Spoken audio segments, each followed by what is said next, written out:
Bismillahirrahmanirrahim. Wabihi qala al-muallif Abu Yasin Muhammad Ali al-Maliki syaraful wudu wa fadluh. Ya. Semoga nanti sudah ada terjemahannya, jadi teman-teman dapat mencari kitab ini. Ini biasanya ini percetakan langsung terjemahin ya, kita ngomongin. Ya.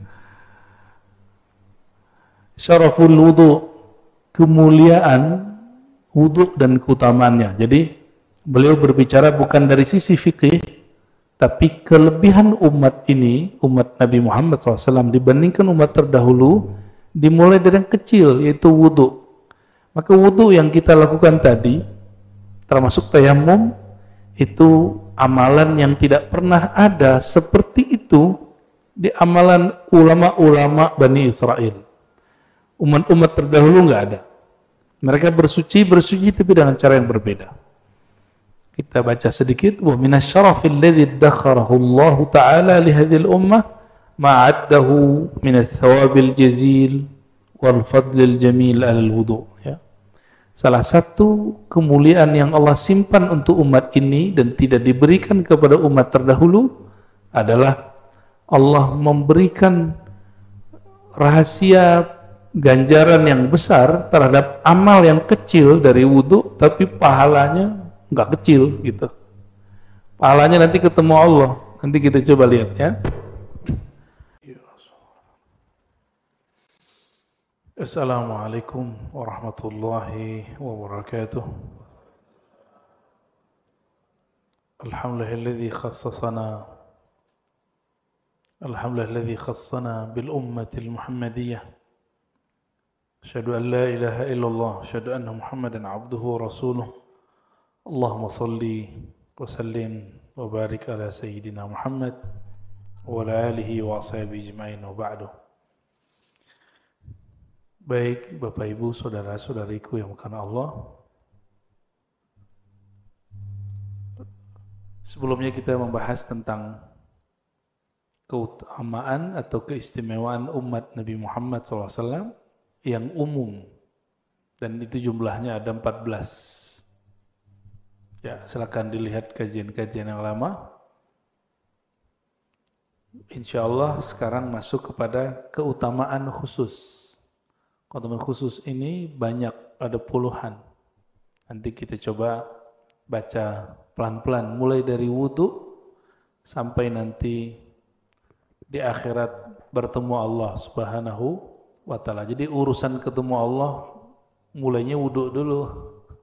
Ya, orang yang tidak berwudu, tidak pernah punya amalan ini, gak akan ketemu Allah Subhanahu wa Ta'ala semudah umat Nabi Muhammad sallallahu alaihi wasallam. Ini seri kajian karya-karya dari Abu Ya Sayyid Muhammad Alawi Al-Maliki. Ada beberapa majelis sebenarnya dulu saya pegang 3 kitab, hanya mengajarkan kitab Abu Ya Sayyid Muhammad di 3 majelis. Namun karena satu lain hal, kesibukan dan lain sebagainya, yang masih saya pertahankan di sini. Ya. Karena kiai yang nungguin masjidnya, Kiai Abdurrahman, pernah saya kerjain, tapi ternyata lolos. Ya. Saya batalkan acara tiba-tiba sehari sebelum. Itu malamnya datang ke rumah, datang dengan tahu hati saya nggak enak aja gitu. Jadi untuk ngaji kitab seorang wali, kadang-kadang kita mesti uji juga ketulusannya. Ini serius nggak nih buat pengajiannya? Ya. Ternyata beliau serius, maka saya berapapun yang datang kita lanjutkan kajian. Tempat-tempat yang lain bukan karena masalah itu, tapi waktunya sudah nggak mungkin kan. Ya. Masih ada 2 tempat lain yang saya sudah cancel. Ya. Dan kami insya Allah serius, sungguh-sungguh hanya mengkaji karya-karya ulama. Karena ulama itu pintu memahami Rasulullah SAW. Ya. Kenapa nggak langsung saja baca Quran? Ya, Quran itu kalau nggak ulama yang salin nggak nyampe ke kita. Maka untuk membaca Al-Quran mesti baca karya ulama yang berkait dengan Al-Quran. Kenapa nggak langsung saja kepada tafsir?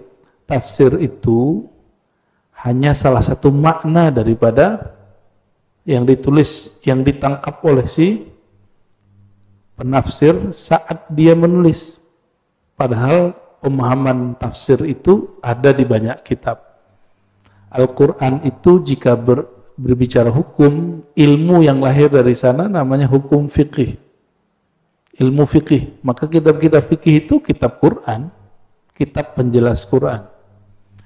Jika berkaitan dengan ilmu akidah, ilmu-ilmu ketuhanan, kita sebut usuluddin. Nanti ada lagi ayat-ayat yang berkaitan dengan akhlak, etika, atau kemakrifatan, atau cara mensucikan jiwa, disebut dengan tasawuf. Maka ajaran tasawuf, kitab-kitab tasawuf, itu juga tafsir terhadap Al-Quran. Ya. Jadi kalau anak-anak muda hari ini yang baru hijrah kadang-kadang itu mempertanyakan kami, kok pakai kitab-kitab yang bukan kitab Al-Quran? Justru kitab ini penjelas Al-Quran. Ya. Mari kita baca surah Al-Fatihah untuk baginda Nabi Muhammad SAW. Untuk pengarang kitab ini Abu Yasid Muhammad dan guru-guru kami yang mempunyai sanad kepada beliau. Jadi jarak saya dengan beliau masih berjarak ada 1 orang, ya. Tapi murid-murid beliau masih banyak hari ini di Indonesia, dan Indonesia mempunyai atba, pengikut Abu Yasid Muhammad terbanyak di dunia. Ya. Untuk mereka semua dan untuk diri kita juga, kita bacakan surah Al-Fatihah. A'udzubillahi minasyaitonir rajim.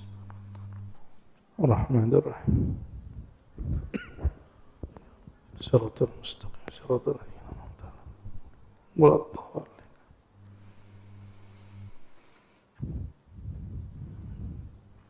Bismillahirrahmanirrahim. Wabihi qala al-muallif Abu Yasin Muhammad al-Maliki syaraful wudu wa fadluh. Ya. Semoga nanti sudah ada terjemahannya, jadi teman-teman dapat mencari kitab ini. Ini biasanya ini percetakan langsung terjemahin ya, kita ngomong. Ya.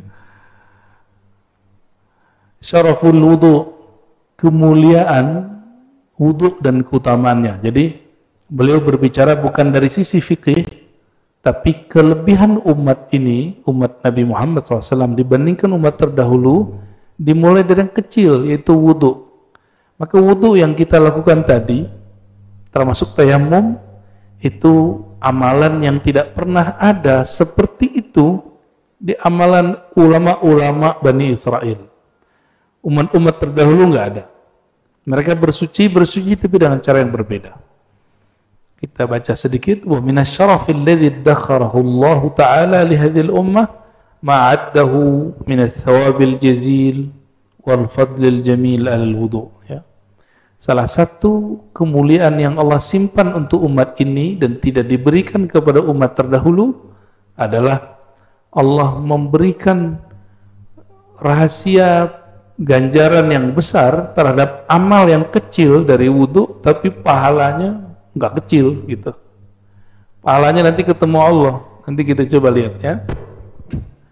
Hadis pertama, semua hadis yang disebutkan di sini disebutkan sumbernya. Itu yang saya suka dari kitab ini. Man tawadda'a wa ahsana al-wudu kharajat khatayahu min jasadihi hatta takhruja min tahti azfarihi. Orang yang berwudu lalu ahsanal wudu, bukan akmala, tapi ahsan, membaguskan wudunya. Karena menyempurnakan tidak mungkin, kita nggak bisa sempurna. Kharajat khatayahu min jasadi. Kalau orang bisa melihat secara hakikat, dia akan melihat kharajat khataya, kesalahan-kesalahan orang itu keluar dari jasadnya, hatta takhruj min tahti azfari. Kalau ada yang masuk ke kuku lalu keluar, itu kotoran-kotoran yang zahir ataupun yang batin itu keluar. Begitu kata beliau di riwayat Imam Muslim. Ya. Lalu di hadis yang berikut beliau menambahkan, ya, keluarnya itu kharaja min wajhihi kullu khati'atin nazara ilaiha bi'ainihi. Tadi matanya pernah memandang sesuatu yang Allah tidak ridho enggak? Atau kita melihat sesuatu lalu kita merendahkannya? Atau kita berprasangka kepadanya? Terbersit itu, maka di wajah ini menempel kegelapan. Gelap di sini bukan berarti kulit hitam, bukan. Gelap di sini banyak kok orang kulit hitam wajahnya bercahaya. Dalam bercahaya itu maksudnya kondisinya kayaknya menyenangkan. Nah, kalau hati kita ini gelap, maka cahaya wajah ikut gelap. Cahaya wajah ikut gelap. Maka jangan pernah simpan keburukan apa aja. Ya. Coba Bapak Ibu, kenapa kita mesti, saudara-saudariku, kita mau sholat itu wudhu dulu. Karena Allah gak suka melihat muka orang yang kotor oleh noda-noda dosa, terus menghadap kepada beliau. Nah, jadi ada amalan tanpa taubat, dosa-dosa kita gugur, itulah wudhu. Oleh karenanya, seorang mukmin yang menjaga wudhu, disebut dia fi wajhihi nur. Karena wudhu itu dari ada makna dhiya, sinar. Wajahnya bersinar. Ya. Kharaja min wajhihi, keluar dari wajahnya kullu khati'atin, semua yang kesalahan, bukan satu, semua, kullu khati'atin. Kita ngelihat orang nih, gitu ya, itu ngefek ke wajah. Ngeremehin orang nanti nempel di wajah, memori itu. Nah, itu nanti akan hancur, hilang.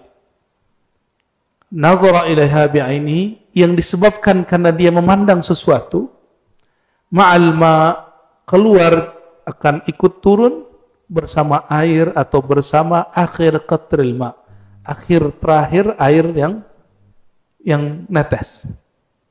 Begitu juga tangan, begitu juga kaki, ya. Kharajat kullu khati'atin mashatha rijlah ma'al ma' wa akhir qatril ma, hatta yakhruja naqiyan minadz-dzunub. Jadi kalau dimulai dari tangan, wajah, kepala, coba kepala kita ini berapa joroknya otak kita ini. Sampai kaki, lalu Nabi mengatakan hatta yakhruja naqiyan minadz-dzunub. Sehingga dia keluar dari tempat berwudu, dia juga sudah bersih dari semua dosa. Jadi cukup dengan wudu. Umat terdahulu kalau ada kesalahan, itu mesti melakukan hal yang berat-berat dulu. Sedangkan kita untuk menghapus semua kesalahan itu cukup dengan berwudu. Kecuali ada hak-hak manusia yang kita ambil, itu tidak cukup dengan wudu. Mesti kembalikan haknya. Ngambil sendal orang di masjid, dia balikin dulu sendalnya. Nggak ada urusannya dengan wudu. Ya. Di riwayat Amr bin Ambasah, ini juga riwayat Imam Muslim, ada kalimat begini, ma minkum rajulun yuqarribu wudu'ahu fayumatminu wa yastanshiku fayantathir illa kharrat khataya wajhi wa fihi wa khayashimihi. Ya. Summa idza ghasala wajhahu kama amara Allah illa kharrat khataya wajhi min atrafi lihiyatihi mal ma. Sama dengan tadi. Bedanya di belakang ada kalimat fa in huwa qama fa shalla fa hamidallahu wa athna alaihi majjadahu billadhi huwa lahu ahlun farra qalbuhu illa ansarafa min khati'ati kaiti yaumin ka yauma waladathu ummu. Jadi mau diampuni seperti baru lahir, enggak mesti nunggu Ramadan. Kelamaan. Kan kelamaan tuh ke Ramadan, man shoma ramadhana imanan wa ihtisaban, itu masuk. Tapi ternyata ada amalan yang membuat kita bisa terlahir seperti bayi setiap hari. Apa itu? Berwudu. Kata beliau, tapi ada syaratnya. Dia berwudu dengan sebaik-baiknya, bukan selama-lamanya. Ini bedakan. Banyak yang berwudu lama tapi tidak sempurna. Wudu itu nggak usah lama. Wudu itu airnya nggak usah keluar banyak-banyak. karena yang buang-buang air itu anak-anak atau setan, dua aja. Ya. Airnya kenceng, terus wudunya lama, naik-naik ke atas udah basah separuh, itu anak-anak yang begitu. Ya. Atau yang kedua, temannya syaitan. Innal mubadzirina kanu ikhwanas. Ya, orang mubazir itu teman setan. Air mubazir itu teman setan. Teman-teman kita di Eropa itu kaget melihat orang Indonesia Jumatan airnya itu gede-gede gitu keluarnya. Nah, itu jangan sampai terjadi. Ini kebetulan negeri kita banyak air. Coba kalau nggak banyak air, dikit keluarin. Nabi mengatakan, sallallahu alaihi wasallam, iqtasid walau kunta fi nahrin jarin. Hendaklah kamu berhemat meskipun di air yang mengalir, di sungai. Nahrin artinya sungai, sungai yang mengalir. Jadi jangan boros-boros. Ya biasa aja. Sedikit. Saya kalau wudu saya keluarin sedikit. Ya. Coba nanti praktek habis ini wudu, keluarinnya sedikit. Jadi syaratnya supaya keluar habis wudu ditambah salat 2 rakaat. Fa in huwa qam atau qaimun fa shalla, jika dia salat 2 rakaat atau berapa rakaat, fa hamidallahu wa athna alaih, lalu dia puji Allah, dia besarkan Allah, billadzi huwa lahu ahlun, sebagaimana mestinya Allah pantas mendapatkan pujian. Wa farraga qalbahu lillah, lalu dia kosongkan hatinya hanya untuk Allah. Jadi kalau ada ajaran agama yang mengatakan kosongkan pikiran, nah itu separuh jalan sudah. Tapi mesti ditambah, kosongkan hatimu dari selain Allah, berarti diisinya cuma dengan nama Allah. Jangan kosong-kosong amat, nanti ada ngisi. Illan sarafa min khati'atihi, melainkan nanti ketika dia keluar, dia berdiri, pergilah semua dosanya, hilanglah semua dosanya seperti bayi baru lahir. Kayhaiti yawma kayawma waladathu ummu, seperti hari dia baru lahir. Nah, itu wudu yang gimana? Wudunya selalu ingat Allah, airnya tidak mubazir dan tidak was-was. Jadi wudu itu jangan berulang-ulang yang was-was. Ya. Orang yang was-was, saya sampaikan kepada yang was-was yang wudunya lama, coba amalkan wudu hanya sekali-sekali. Jadi jangan 3 kali. Cobain. Jadi ada teman-teman kita yang seperti itu, kita buat latihan. Kamu hanya boleh berwudu sekali seminggu ini. Jadi dia sekali wajah, sekali tangan. Itu berat bagi dia. Setiap wudu setengah jam. Itu pas masuk masjid udah basah separuh, padahal ini sudah dewasa. Ternyata pernah baca kitab tapi salah paham. Imam Ghazali mengajarkan kalau wudu sampai di tangan baca apa, di wajah baca apa. Itu bukan dibaca begini, itu hanya dimakrifatkan, hanya dimaknakan, bukan kemudian panjang nanti. Itu doanya udah 3 lembar. Kapan selesainya? Ya, maksud Imam Ghazali nggak begitu. Ya, yang berwudu masih lama, nah, nanti hati-hati. Ada satu syaitan nempel di dirinya. Kalau wudunya masih begitu, masih berulang-ulang was-was. Nanti dia kalau masuk, dia mikir, kayaknya belum sempurna, kayaknya belum. Nah, orang-orang ini kena syaitan namanya walahan. Apa nama syaitannya? Walahan. Syaitan inilah yang memberi was-was di dalam pikiran, sehingga orang yang berwudu merasa wudunya belum sempurna. Wudu kita nggak akan pernah sempurna, tapi cukupkan rukun dan syaratnya. Dah, nggak usah sempurna. Yang sempurna hanya milik Allah Subhanahu wa Ta'ala.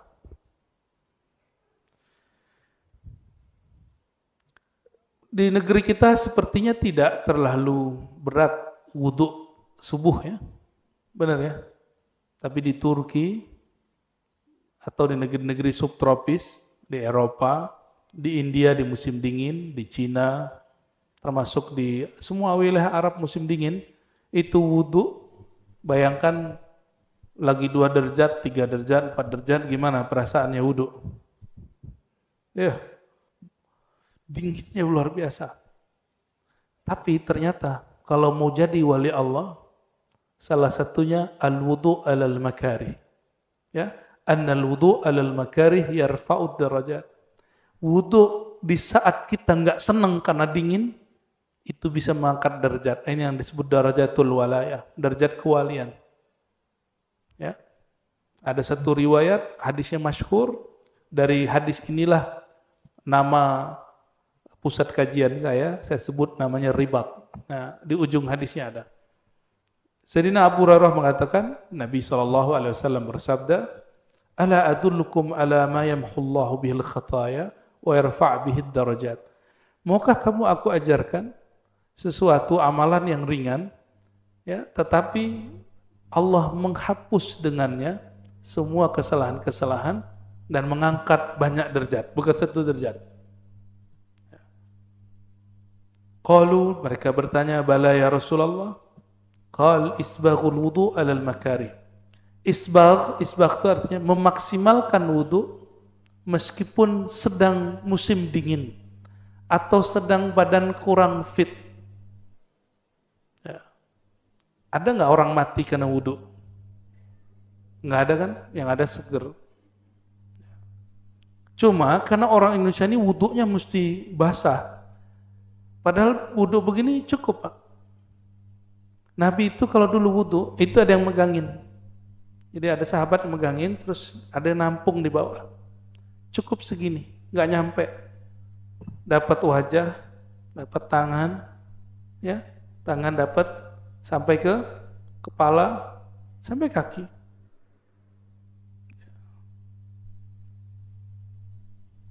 Nggak perlu saya tunjukin lah ya, sudah banyak orang nyontohinnya di YouTube ya. Cara berwudu dengan 1 gayung gitu banyak.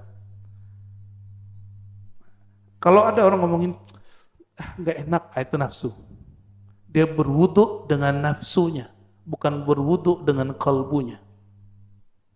Dan di hadis Nabi, hadis Imam Tirmizi dikatakan, la wudu'a liman lam yadhkur ismallahi alaih. Tidak sempurna wudu seseorang jika dia wudu tidak ingat kepada Allah Subhanahu wa taala. Nah. Lalu yang pertama tadi apa? Memaksimalkan, membaguskan wudu meskipun kita lagi nggak senang kena air. Nah, ibu-ibu nih, mohon maaf, paling malas kalau malam-malam tuh mandi wajib, ya nggak? Coba tanya bapak-bapaknya, kayaknya benar deh ya. Kalau yang jomblo belum paham tuh ya. Padahal sudah ada air hangat, ya, mandi wajib, hampir sama lah kira-kira. Wa kasratul khuta ilal masajid. Langkah yang banyak ke masjid. Masajid bukan 1 masjid. Ke masjid-masjid. Ya. Maka saya kalau jalan, Bapak Ibu, niat saya pergi ke masjid. Saya kalau keluar rumah, biasanya niatnya mau pergi ke masjid. Hatta misalnya saya mau ke gunung nih, mau hiking, tapi niat saya mau ke masjid. Ntar di sana kalau ada apa, kita buat mushola kecil kayak, atau kita numpang sholat di surau, di langgar, gitu. Ya. Ada sebuah hadis, wa ju'ilat liyal ardu masajida. Allah jadikan bagiku hamparan bumi sebagai masjid-masjid. Coba sekarang kalau keluar rumah, niatnya apa? Ke masjid. Sempat nggak maksiat dar? Nggak sempat mikir malah. Ya. Wantizarus shalah ba'das shalah. Amalan ini yang jarang hari ini diamalkan orang kecuali diisi dengan sesuatu. Harus ada asbabnya. Pengajian kah atau apakah gitu. Intizarus shalah, menunggu salat setelah salat.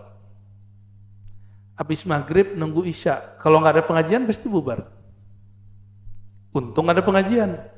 Coba lakukan nunggu salat isya tapi tidak ada pengajian. Bisa nggak? Di masjid. Wiridan, baca Quran kah? Bosan Quran tuh nggak pantas ngomong. Cukup kita katakan lagi kurang nyambung dengan bacaan Quran, sholat 2 rakaat. Mulai capek sholat 2 rakaat, zikir.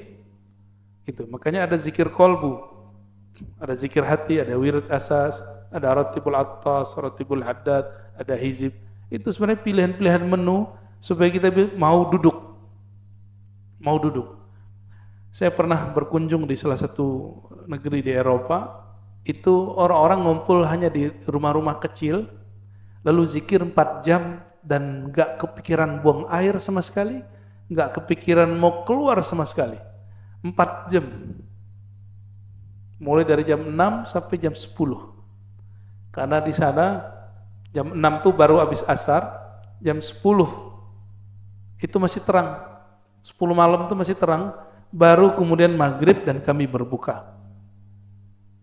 Jam 6, jam 10, berapa jam? Enggak pindah-pindah. Mereka baca Yasin 3 kali, baca Al-Kahfi sekali, baca Ar-Rahman, Al-Mulk, lalu zikir ini 1000, ini 1000, terus enggak berhenti-berhenti, sholawat sekian ribu. 4 jam. Dan gak ada yang batal wudhu sama sekali. Ya, kalau orang Indonesia nggak tahu deh ya. Udah ngeliat-liat jam, lama bener di zikir. Lalu kita menemukan di dalam kitab Syekh Abdul Rauf As-Singkili, ya. Syekh Abdul Rauf ini ulama Aceh yang lama di Madinah. Beliau di risalah zikirnya menyanjurkan murid-murid kalau ba'da maghrib itu jangan pulang dulu. Disuruhnya sholat 3 rakaat, 3 kali salam, 2 rakaat, lalu disebutkan zikir-zikirnya sampai selesai, sampai datang waktu Isya. Ketika saya cek ini thariqatnya apa, ternyata thariqatnya Syatariyah dan Qadiriyah. Ya. Jadi mereka ngamalin itu. Pengamal ini sampai hari ini itu cuma secara istiqomah orang-orang yang berthariqah sufi. Itu sebabnya syaitan enggak suka sama sufi. Itu sebabnya syaitan merasuk kepada ustadz yang tidak berzikir lalu membid'ahkan para sufi. Ya, menganggap sesat para sufi, karena itu musuh dia. Jadi memusuhi ahli zikir, kita curiga jangan-jangan dia kerasukan syaitan. Ya, hati-hati. Ini mantum tuh syaitan nggak suka. Karena duduk di majelis nangis dia sekarang di luar. Syaitan tuh nangis, cuma kita nggak lihat aja. Ya, coba kalau lihat pasti doyan ngaji, doyan zikir. Untung kita nggak lihat ya. Lalu Sayyidina Nabi SAW mengatakan, "Fadzalikumur ribat, fadzalikumur ribat." Itulah yang disebut ribat. Ribat itu artinya ikatan.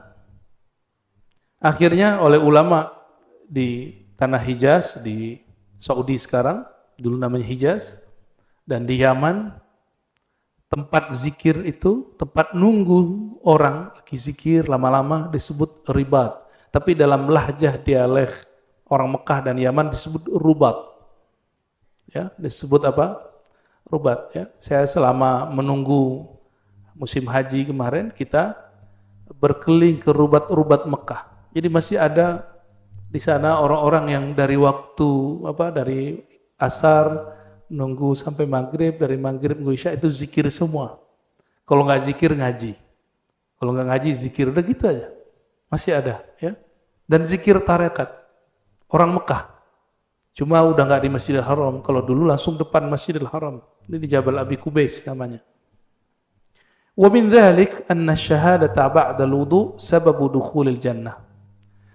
Tidak hanya itu, salah satu kemuliaan umat Nabi Muhammad SAW setelah dilepas semua keburukan-keburukannya, dinaikin derajatnya, dijadikan syahadat setelah wudu sebab masuk surga. Syahadah ba'dal wudu, syahadat setelah wudu adalah mahar masuk surga. Nah, kita bacain hadisnya ya. Dari Sayyidina Umar, qala Rasulullah SAW, man tawadda'a fa ahsana wudu'ahu. Siapa yang berwudu lalu memaksimalkan, membaguskan wudunya, tsumma qala asyhadu an la ilaha illallah wahdahu la syarikalah. Aku bersaksi tiada yang berhak disembah kecuali Allah yang Maha Esa, tiada syarikat baginya, wa anna Muhammadan abduhu wa rasuluh. Ya. Itu lalu biasanya tambahin doa ya. Doanya apa? Allahumma ja'alni minat tawwabin. Ya Allah, jadikan aku orang yang berkali-kali tobat.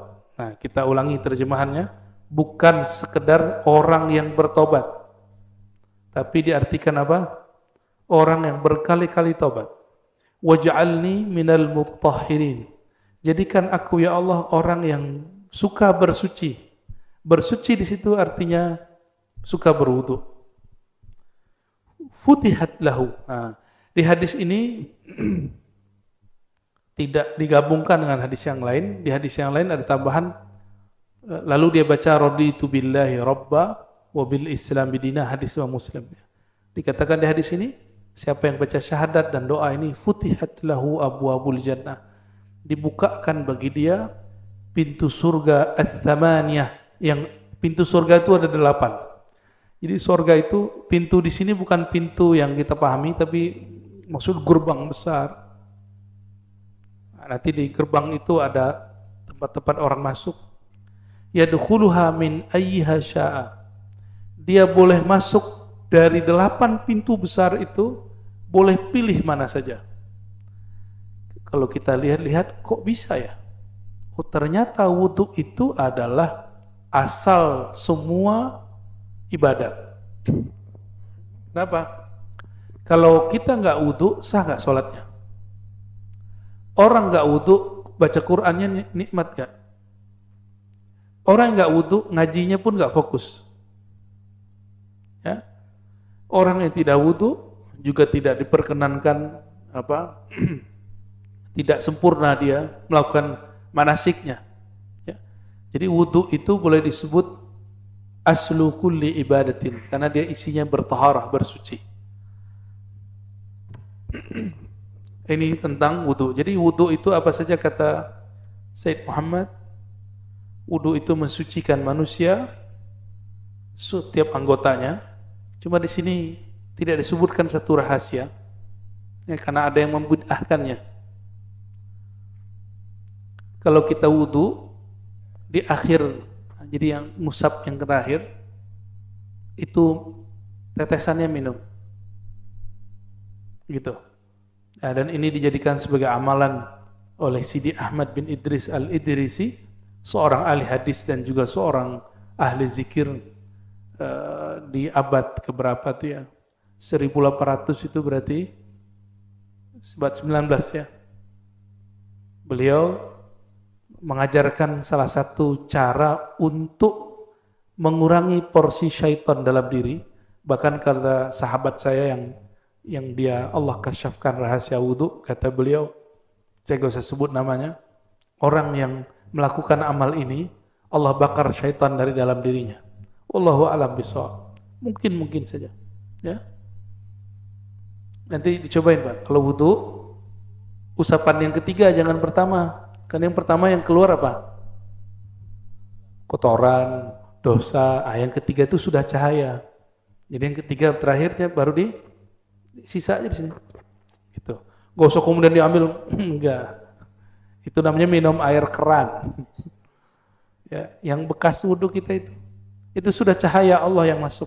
Cahaya itu kalau masuk, kata masyayikh kita, ini bisa mengurangi syaitan dalam diri. Was-was nanti hilang sendiri. Ya. Jadi obat orang was-was wudu itu air wudunya sendiri. Ya. Kenapa yang ketiga? Kalau Rasulullah SAW mulai dari awal wudu sampai akhir itu diperebutkan sahabat Nabi.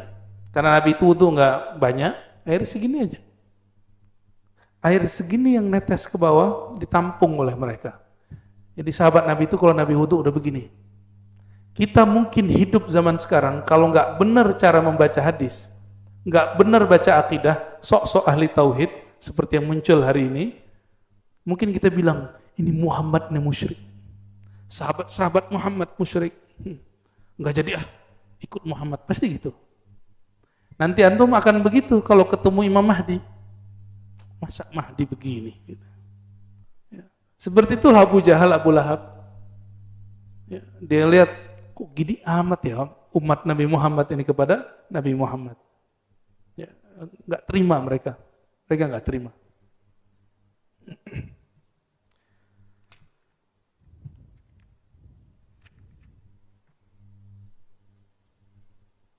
Itu barangkali tentang wudu ya.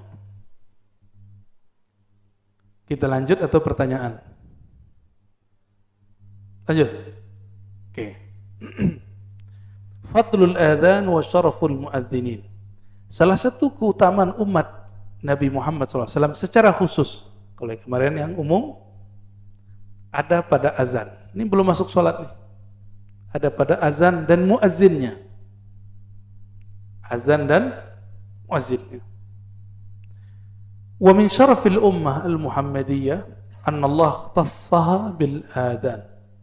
Azan itu bahasa Arab, itu artinya pemberitahuan. Satu akar kata dengan uzun, telinga. Azan itu memberitahukan ke telinga orang. Kalau ke telinga pakai suara atau pakai merem? Pakai suara, ya. Maka azan nggak bisa pakai batin. Saya azan batin nggak bisa. Mesti azannya pakai suara. Maka dulu ada sahabat, ya, namanya Abdullah bin Zaid, mimpi tata cara azan. Jadi Nabi itu nggak mau ngajarin azan langsung, tapi Nabi ingin cek sahabat-sahabatnya dapat ilham nggak. Jadi sahabat-sahabat itu dilibatkan di dalam cara untuk beribadah sosial, kan sholat, azan itu ibadah sosial. Maka diberilah dua sahabat mimpi ketemu malaikat dan diajarkan cara azan. Dalam hadis Imam Abu Daud disebutkan dalam babul kitabul azan bahwa ada malaikat mengajari Abdullah bin Zaid cara azan, lalu disetor ke Nabi. Jadi tiap pagi mereka setor mimpi ke Rasulullah SAW. Jadi sahabat itu pengalaman rohani disetor ke Nabi. Coba mana ada majelis begitu hari ini? Majelis hari ini setor ke Ustadz apa? Paling jelek-jelekin orang. Ya, itu amalannya gitu. Sibuk sama amalan orang aja. Nggak ada yang sibuk dengan perkembangan rohaninya. Ya. Kalau orang dulu di zaman sahabat Nabi, mereka beramal, disuruh Nabi beramal, itu nggak hanya sholat, tapi juga ada koneksi batin. Dilatih berkoneksi batinnya dengan Allah, dengan malaikat, dengan arwah-arwah yang suci. Ada caranya, dan itu bukan syirik, itu ajaran baginda Rasulullah SAW. Makanya Nabi itu doyan ke kubur, malam-malam lagi. Coba antum bayangin, kalau ada ustadz hari ini ngajak ke kuburan malam-malam gimana? Berani gak? Pasti orang bilang, itu ustadz kuburiyun. Ente berani gak ngomong gitu ke Rasulullah SAW? Ya, Rasulullah itu malam-malam, Sayyidah Aisyah tidur, keluar dari rumah, kan deket, jalan sedikit beberapa ratus meter, udah nyampe di Baqi. Lalu Nabi kemudian seperti berdialog dengan ahli kubur. Tapi suka begitu. Nah, itu disebut dengan berkoneksi dengan kubur. Maka Nabi mengeluarkan satu kalimat, zurul kubur fa innaha tudzakkirul maut. Ziarahilah kubur karena dia bisa memutus cinta kamu dari dunia, yaitu mengingat kematian. Orang semakin dia cinta dunia, semakin gelap cahaya wajahnya. Mau dia sudah belajar zikir sekian ribu tahun, itu iblis. Iblis 18.000 tahun dia belajar zikir, latihan zikir, gelap wajahnya. Sampai hari ini wajah iblis itu gelap, padahal sudah pernah berzikir 18.000 tahun. Maka jangan andalkan wirid-wirid kita. Yang kita andalkan adalah ma'rifat kepada Allah, ma'rifat kepada Sayyidina Nabi SAW. Dan ma'rifat itu kalau nambah pasti tambah merendah, bukan tambah meninggi. Ya, bukan merendah tapi meninggi.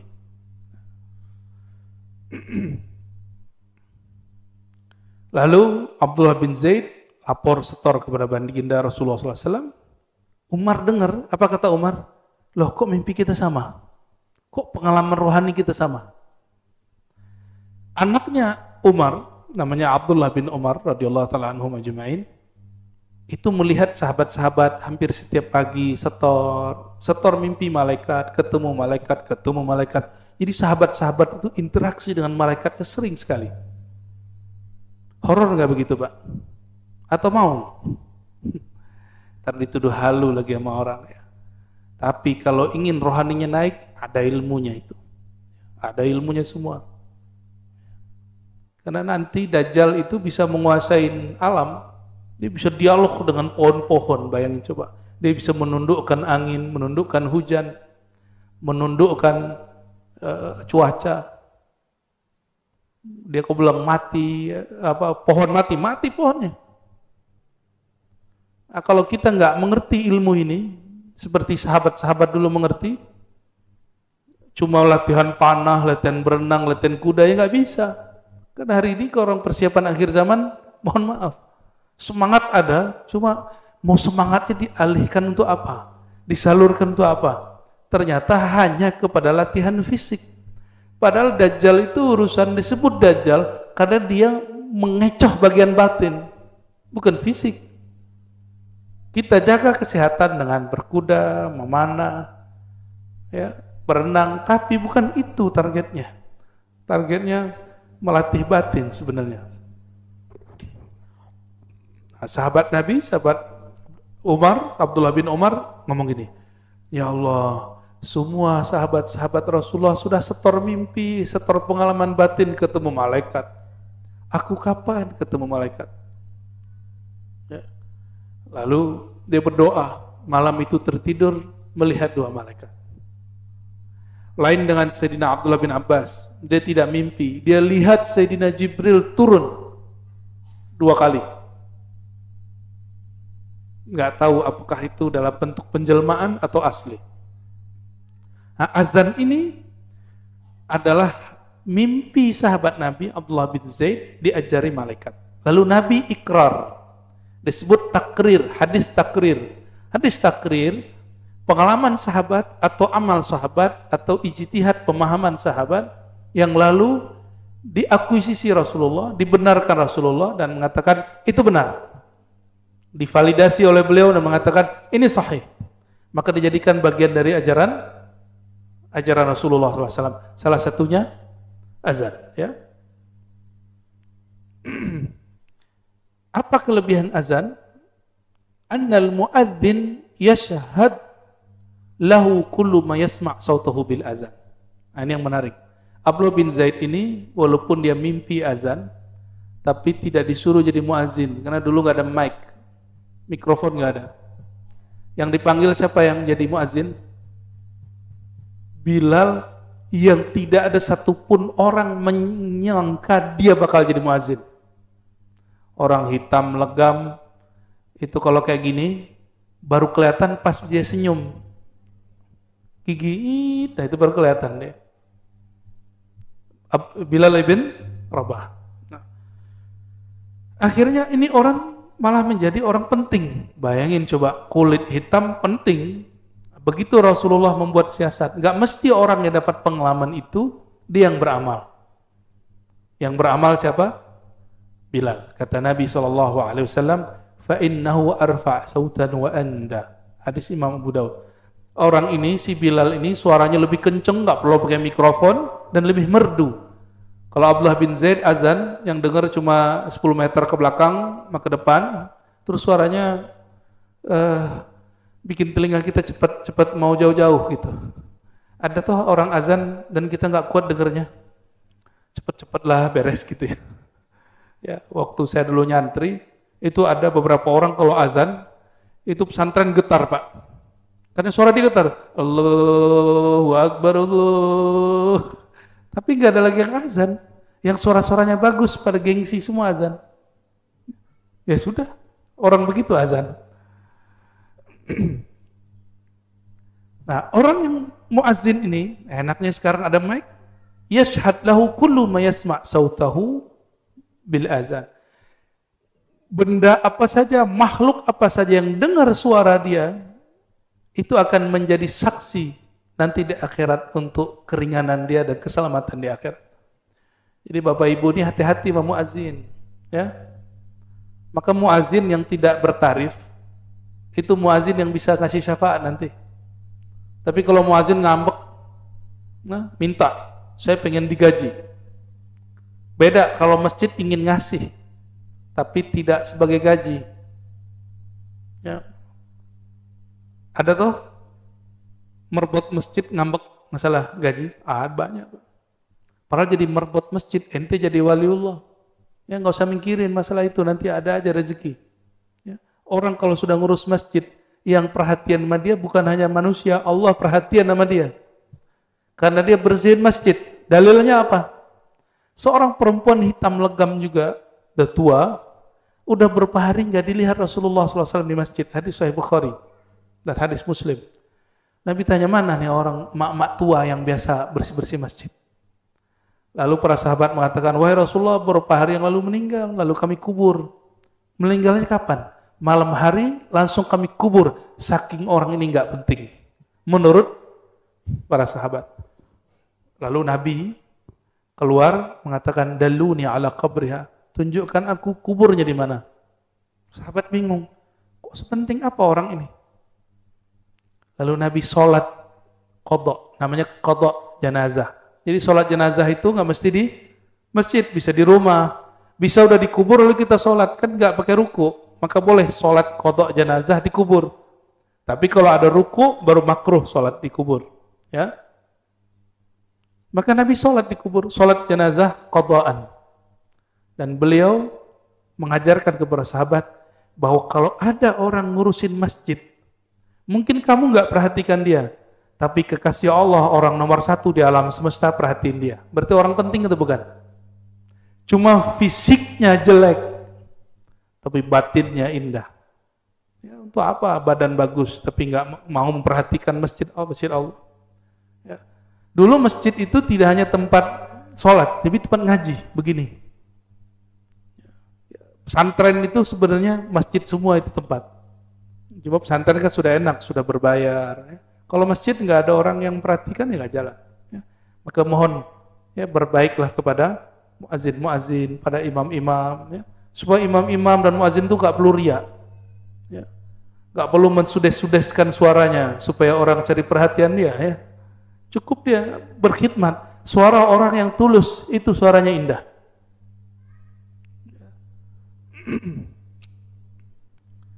Lalu Nabi SAW bersabda dalam hadis Abu Sa'id, riwayat Imam Bukhari, mungkin ini saja yang kita baca untuk bab azan.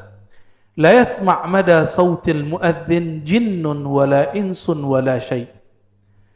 Tidaklah mendengar mada, ya, sejauh mana suara muazzin itu sampai, tidaklah sampai suara itu kepada jin. Oh, jin bisa dengar. Ya.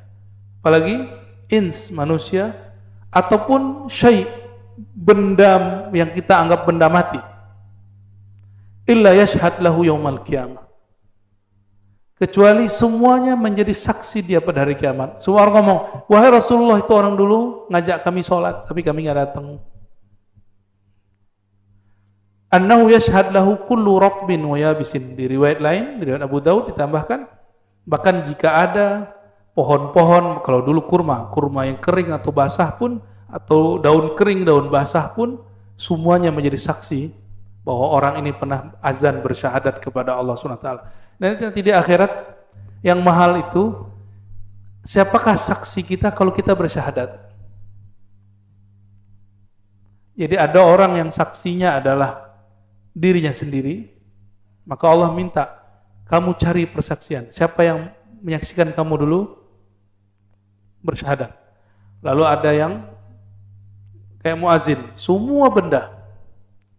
Tapi ahli tauhid yang level tinggi, nanti dia jawab, ya Allah, saksiku bersyahadat adalah engkau sendiri. Syahidallahu annahu la ilaha illa huwa wal malaikatu wa ulul ilm qa'iman bil qisti la ilaha illa huwal azizul hakim, ya. Berdasarkan ini maka disebutkan di ujung hadis, ya, lau ya'lamun nas ma fid nida. Ini kekhususan umat Nabi Muhammad SAW. Seandainya orang tahu rahasia azan, wasafil awal, dan saf pertama, sumalam yajidu, lalu mereka nggak dapat. Jadi mereka mau azan tapi udah ada yang azan, mau dapat saf pertama tapi sudah ada yang duduk. Illas ayyastahimu lastahamu alaih. Kalau boleh mereka pasang saham dulu sebelumnya, gitu. Untuk bisa duduk di bayar dulu. Mereka mau bayar. Begitu. Oleh karena itu Bapak Ibu yang dimuliakan Allah, atau boleh diartikan yastahimu itu undinya, diundi. Salah satu kelebihan umat ini yang tidak ada pada umat yang lain adalah azan. Bahkan azan ini rahasianya banyak. Kalau ada orang diganggu oleh makhluk-makhluk gak jelas, yang gak tampak, kita gak punya ilmunya, azanin telinga dia. Jika benar itu jahat, pasti pergi. Tapi kalau itu penyakit jiwa, bawa aja ke rumah sakit, gak akan berubah-ubah.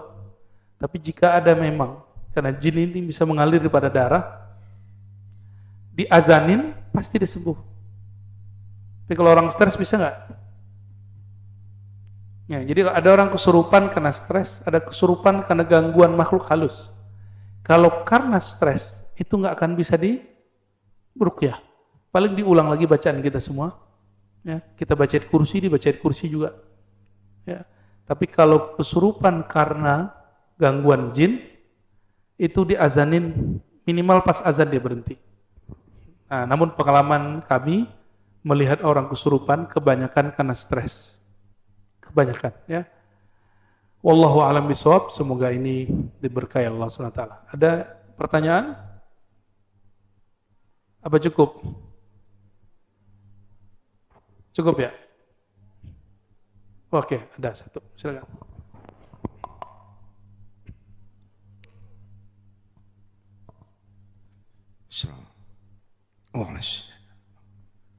Assalamualaikum warahmatullahi wabarakatuh. Assalamualaikum.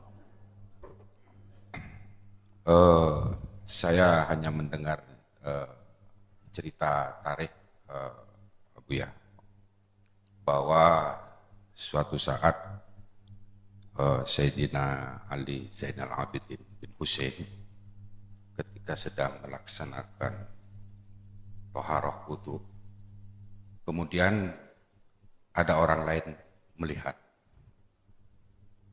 kemudian menanyakan, wahai putra Rasulullah, saya sering memperhatikan Anda ketika berwudu. Ada dua yang aku sering perhatikan ketika Anda mengambil wudu. Satu menangis, satu lagi bergetar. Kemudian apa yang terjadi sebetulnya wahai putra Rasulullah? Kata Sayyidina Ali Zainal Abidin bin Husain, dia jawab, wahai fulan, kepada siapa sebentar lagi aku menghadap? Yang ingin saya tanyakan, Buya, sampai sebegitunya rahasia wudu di hadapan orang-orang yang makomnya mungkin sudah sampai kepada ma'rifat Allah. Saya kira itu pertanyaannya, Bu ya. Terima kasih. Assalamualaikum warahmatullahi wabarakatuh. Assalamualaikum. Ada yang disebut dengan makom dan hal. Makom itu pencapaian rohani karena latihan-latihan. Hal bahasa Arab, bukan hal bahasa Indonesia. Hal itu anugerah pemberian Allah sebagai bentuk kemurahan Allah Subhanahu wa taala. Walaupun orang ini enggak beramal, itu namanya hal. Sedangkan Sayyidina Ali Zainal Abidin tadi, cucu Sayyidina Ali, beliau mengalami hal namanya. Halul buka wal khauf. Rahasia, jadi beliau ketika wudu itu ada rasa terharu, ada rasa takut kepada Allah SWT, mau ketemu Allah. Tapi ada keadaan lain, yaitu asyauq ilallah, rindu. Orang kalau rindu, nangis gak? Ibu-ibu ini kalau rindu nangis. Kalau bapak-bapak ini kalau ngerindu, ngelindur. Kalau nggak ngerokok, nggak jelas gitu ya. Tapi kebanyakan orang yang berhati lembut, jika dia rindu, dia nangis. Disebut halus syauq ilallah. Orang ini rindu ketemu Allah. berarti orang ini makom sholatnya sudah makom ihsan. Sholatnya betul-betul ketemu dengan Allah. Dan itu nggak bisa dibuat-buat, mesti dilatih. Dimulai dari latihan tobat, lalu latihan zikir. Nanti akan diberi rasa itu. Alhamdulillah kami sering juga mengalami hal itu, ya. Tapi nggak sesering dulu, ya. Kalau sekarang halnya lain lagi. Kalau dulu saya mau wudu, mau sholat itu sama. Jadi itu bukan amalan orang dulu. Hal ini anugerah yang Allah berikan ke siapapun dan di masa apapun. Karena mau ketemu sang kekasih. Jadi bagi orang-orang yang sudah kenal Allah, Allah itu bukan tukang ancam. Allah itu yang dirasakan adalah zat yang maha pengasih, penyayang, zat yang maha memperhatikan, zat yang maha baik sekali. Sehingga kerinduan, cinta kepada dia itu enggak tertahankan sama sekali. Itu sebabnya baginda Nabi SAW kalau sholatnya lama, dan itu sholatnya terisak-isak, orang nangis gitu. Secara fikih, ulama fikih kan lucu. Ulama fikih ini nggak semua dapat rasa ini. Ngeluarin hukum bab mengenai bahwa terisak-isak tidak membatalkan sholat. Nah, ini lucunya ahli fikih sebagian. Kayak gitu nggak usah dikeluarin hukumnya. Ya, tapi saya baca kitab fikih bagi saya lucu. Ya. Ini bukan untuk dihukumkan. Ini bab tentang rohani. Ya, mungkin ada orang ketawa kan batal Pak sholatnya. Kalau senyum enggak? Kenapa? Ada orang senyum lagi sholat yang dia lihat alam lain. Tuh.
Agak pluralis.